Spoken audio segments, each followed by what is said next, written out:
وعن أبي هريرة رضي الله تعالى عنه قال আবু হুরায়রা রাদিয়াল্লাহু তাআলা আনহু থেকে বর্ণিত তিনি বলেন قال رسول الله صلى الله عليه وسلم আল্লাহর নবী বলেন ইয়াকুম ওয়াযন সাবধান মানুষের প্রতি খারাপ ধারণা করবা না দূর থেকে মানুষের প্রতি কুধারণা করবা না ফা ইন্নাজ যান্না আকদাবুল হাদিস কেন না অধিকাংশ ধারণা থেকে মিথ্যা সৃষ্টি হয় মিথ্যা উৎপন্ন হয় কেন না ধারণা ভিত্তিক কথাগুলো মিথ্যা হয়ে থাকে অনুমান ভিত্তিক কথাগুলো কখনো কখনো কি হয়ে থাকে মিথ্যের উপর ভিত্তি হয়ে থাকে এগুলো এজন্য মানুষের প্রতি ধারণা করবা না দূর থেকে ধারণা না করাটাই ভালো এরপরে নবীজি কি বলে ওয়ালা তাহাসসু সাবধান মানুষের দোষ খুঁজে বেড়াইবা না কিছু মানুষ আছে ওনার কাজই হচ্ছে কে কি করলো না করলো ওইগুলো তালাশ করে শাস্তুলে বসে বসে ওইগুলো মানুষকে শোনায় বলেন নাউজুবিল্লাহ এরকম মানুষ আমাদের সমাজে আছে না নাই নবীজি নিষেধ করছে এরপরে নবীজি কি বলেন ওয়ালা তাজাসসু সাবধান পরস্পর গোয়েন্দাগিরি করবা না মানুষের দোষ বর্ণনা করার জন্য মানুষের পিছনে লেগে থাকবা না কিছু মানুষ আছে মানুষের পিছনে লেগে থাকে কে কি করলো না করলো ওইটা দেখে দেখে দেখে মানুষের কাছে বর্ণনা করে মানুষের দোষ বর্ণনা করে নবীজি নিষেধ করছেন কেন আল্লামা আবু হাতিম মুহাম্মদ ইবনে হিব্বান তার বিখ্যাত কিতাব রাওদাতুল উকালা ওয়া নুজহাতুল ফুদালা ওই কিতাবের মধ্যে লেখেন আত-তাজাসসুস মানুষের পিছনে গোয়েন্দাগিরি করা মানুষ কি করে না করে তার পিছনে পিছনে লেগে থাকা এটা হলো মিন শুআবিন নিফাক মুনাফিকদের লক্ষণ এই আয়াতে আল্লাহ রাব্বুল আলামিন সমাজ বিধ্বংসকারী কয়েকটা গুনাহের আলোচনা করেছেন কিছু গুনাহ মানুষের ব্যক্তি জীবনকে ধ্বংস করে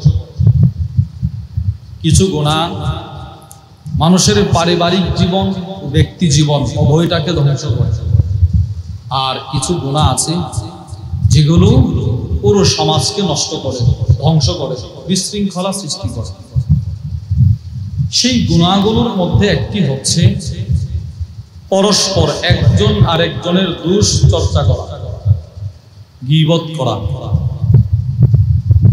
একজন আরেকজনের দোষ এগুলো মানুষের কাছে বলে বেড়ানো শরীয়তে ইসলামে মানুষের দোষ ত্রুটি গোপন রাখার কি গুরুত্ব এই বিষয়ে কিছু কথা আপনাদের সামনে বলার লক্ষ্যে এই আয়াতে কারিমা তিলাওয়াত করা হয়েছে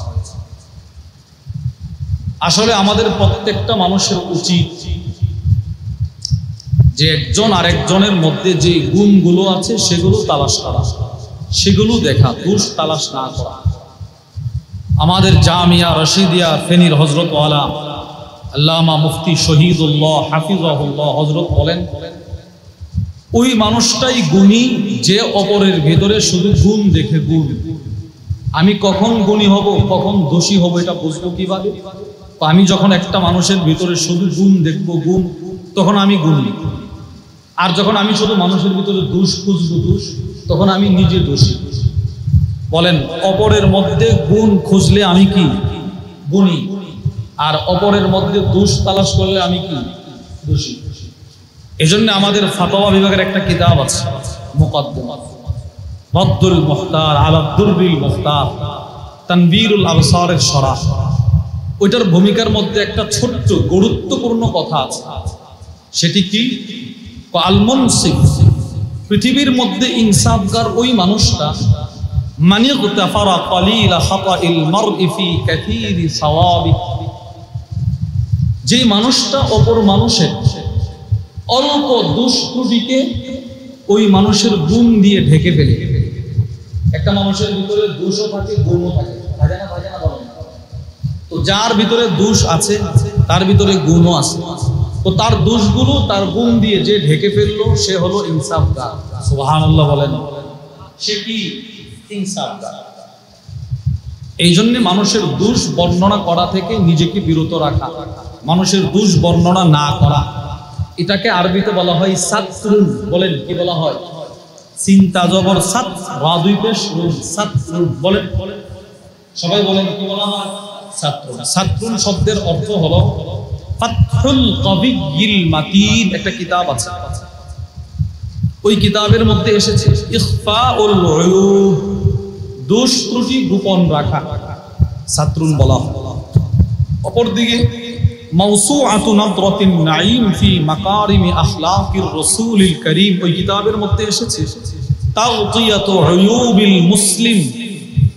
ছাত্রুন বলা হয় মুসলমানের দোষ ত্রুটি গোপন রাখা। কার দোষ বলেন? মুসলমানের দোষ গোপন রাখা হলো ছাত্র। আল্লাহ মানুষের দোষ গোপন করতে বান্দাকে উদ্বুদ্ধ করেছে। হুজুর সাল্লাল্লাহু আলাইহি ওয়াসাল্লাম অসংখ্য আহাদিসে উম্মতকে একজন আরেকজনের দোষ গোপন করতে উদ্বুদ্ধ করেছে। আল্লাহ যে করেছেন এর কিছু দৃষ্টান্ত কোরআন থেকে আমরা শুনবো। এক নাম্বার সূরাতুন নূরের মধ্যে আল্লাহ বলেন, বিসমিল্লাহির রহমানির রহিম, ইন্নাল্লাযীনা ইউহিব্বুনা আন তাশিআল ফাহিশাতু ফিল্লাযীনা আমানু, মুমিনদের ভিতরে খারাপ কথা ছড়িয়ে পড়ক, অশ্লীলতা ছড়িয়ে পড়ক, এটা যারা পছন্দ করে, লাহুম আযাবুন আলীম ফিদ দুনিয়া ওয়াল আখিরা, এদের জন্য দুনিয়াতেও আছে শাস্তি, যন্ত্রণাদায়ক শাস্তি, আখিরাতেও আছে শাস্তি। এটা একটা আয়াতের সাদামাটা তরজমা। এই আয়াতের ব্যাখ্যায় আল্লামা ইমাম জালালউদ্দিন সুয়ুতি রাহিমাহুল্লাহ তার বিখ্যাত কিতাব আল ইকলিল ফি ইসতিনবাতিত তানজিল, ওই কিতাবের মধ্যে লেখেন ফিহা আল হাসু আলা সাতরিল মুমিন। এই আয়াতের মধ্যে ইমাম জালালউদ্দিন সুয়ুতি বলেন আল্লাহ তাআলা মানুষকে মানুষের দোষ ত্রুটি গোপন রাখার জন্য উদ্বুদ্ধ করেছে। সুবহানাল্লাহ বলেন। এই আয়াতে আল্লাহ মানুষের দোষ ত্রুটি গোপন রাখতে কি করেছে? উদ্বুদ্ধ করেছে। বান্দা তুমি আরেকজনের দোষ বর্ণনা করিও না, এটা যেন আল্লাহ বলছে। দুই নাম্বার সূরাতুল হুজুরাতের মধ্যে আল্লাহ বলেন, যেটা আপনাদের সামনে তিলাওয়াত করা হয়েছে, বিসমিল্লাহির রহমানির রহিম, ইয়া আইয়ুহাল্লাযীনা আমানু ইজতানিবু কাসীরাম মিনাজ যন্ন। রব্বুল আলামিন বলেন, হে ঈমানদারগণ, মানুষের ব্যাপারে কুধারণা করা থেকে তোমরা বিরত থাকো। কেন? ইন্না বা'দায যন্নি, কেননা কখনো কখনো ধারণা অনুমান ভিত্তিক কথা গুনাহ কি হয় বলেন? অনুমান ধারণা করে একটা কথা বলে দিছে, আসলে বাস্তব বিষয়টা এরকম না, সে ধারণা করে বলছে, এটা গুনাহ। কখনো কখনো ধারণার ভিত্তিতে যেটা বলা হয় সেটা কি হয়? পাপ। বলেন কি হয়? পাপ। এই আয়াতের মধ্যে আল্লাহ বলেন ওয়ালা তাজাসসু, একজন আরেকজনের বিরুদ্ধে গোয়েন্দাগিরি করবে না। দোষ তালাশ করার জন্য একজন আরেকজনের পিছনে লেগে থাকে। তো বলেন এই ধরনের মানুষ আমাদের সমাজে আছে না নাই? আছে না নাই? বলেন আছে। এই আয়াতের ব্যাখ্যায় তাফসীর কুরতুবীর মধ্যে এসেছে সরাসরি স্পষ্টভাবে। ইমাম কুরতুবী লেখেন, নাহাল্লাহুল মুমিন, আল্লাহ তাআলা মুমিনদেরকে নিষেধ করেছেন। কি নিষেধ করেছেন? আইয়াতাতাব্বা আওরাতিল মুমিন, মুমিনটা যেন আরেক মুমিনের দোষ তালাশ না করে। আল্লাহ তাআলা মুমিনদেরকে নিষেধ করেছেন, সাবধান তোমরা আরেকজন মুমিনের দোষ তালাশ করবা না। কে নিষেধ করছে বলেন? বলেন না ভাই, কে নিষেধ করছে? আল্লাহ। দুইটা আয়াত থেকে আমরা বুঝলাম মানুষের দোষ বর্ণনা করতে আল্লাহ আমাদেরকে নিষেধ করছে না, করছে না? এবার আসেন কিছু হাদিস থেকে দেখি। এক নাম্বার বুখারী শরীফের বর্ণনা, ওয়া আন আবি হুরায়রা রাদিয়াল্লাহু তাআলা আনহু ক্বাল, আবু হুরায়রা রাদিয়াল্লাহু তাআলা আনহু থেকে বর্ণিত, তিনি বলেন ক্বালা রাসূলুল্লাহ সাল্লাল্লাহু আলাইহি ওয়াসাল্লাম, আল্লাহর নবী বলেন ইয়াকুম ওয়াযন, সাবধান মানুষের প্রতি খারাপ ধারণা করবা না, দূর থেকে মানুষের প্রতি কুধারণা করবা না। ফা ইন্নায যন্না আকযাবুল হাদিস, কেননা অধিকাংশ ধারণা থেকে মিথ্যা সৃষ্টি হয়, মিথ্যা উৎপন্ন হয়। কেননা ধারণা ভিত্তিক কথাগুলো মিথ্যা হয়ে থাকে, অনুমান ভিত্তিক কথাগুলো কখনো কখনো কি হয়ে থাকে? মিথ্যের উপর ভিত্তি হয়ে থাকে। এই জন্য মানুষের প্রতি ধারণা করবা না, দূর থেকে ধারণা না করাটাই ভালো। এরপরে নবীজি কি বলে? ওয়ালা তাহাসসু, সাবধান মানুষের দোষ খুঁজে বেড়াইবা না। কিছু মানুষ আছে ওনার কাজই হচ্ছে কে কি করলো না করলো, ওইগুলো তালাশ করে শাস্তুলে বসে বসে ওইগুলো মানুষকে শোনায়। বলেন নাউজুবিল্লাহ। এরকম মানুষ আমাদের সমাজে আছে না নাই? নবীজি নিষেধ করছে। এরপরে নবীজি কি বলেন?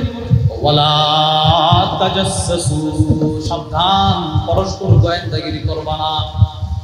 মানুষের দোষ বর্ণনা করার জন্য মানুষের পিছনে লেগে থাকবা না। কিছু মানুষ আছে মানুষের পিছনে লেগে থাকে, কে কি করলো না করলো ওইটা দেখে দেখে দেখে মানুষের কাছে বর্ণনা করে, মানুষের দোষ বর্ণনা করে। নবীজি নিষেধ করছেন। কেন? আল্লামা আবু হাতিম মুহাম্মদ ইবনে হিব্বান তার বিখ্যাত কিতাব রাউদাতুল উকালা ওয়া নুজহাতুল ফুদালা, ওই কিতাবের মধ্যে লেখেন আত-তাজাসসুস, মানুষের পিছনে গোয়েন্দাগিরি করা, মানুষ কি করে না করে তার পিছনে পিছনে লেগে থাকা, এটা হলো মিন শুআবিন নিফাক, মুনাফিকদের লক্ষণ। বলেন নাউজুবিল্লাহ। বলেন তো মানুষের পিছনে পিছনে লেগে থাকা এটা কাদের লক্ষণ? এটা এদের নিকৃষ্ট বৈশিষ্ট্য, এটা নিষেধ।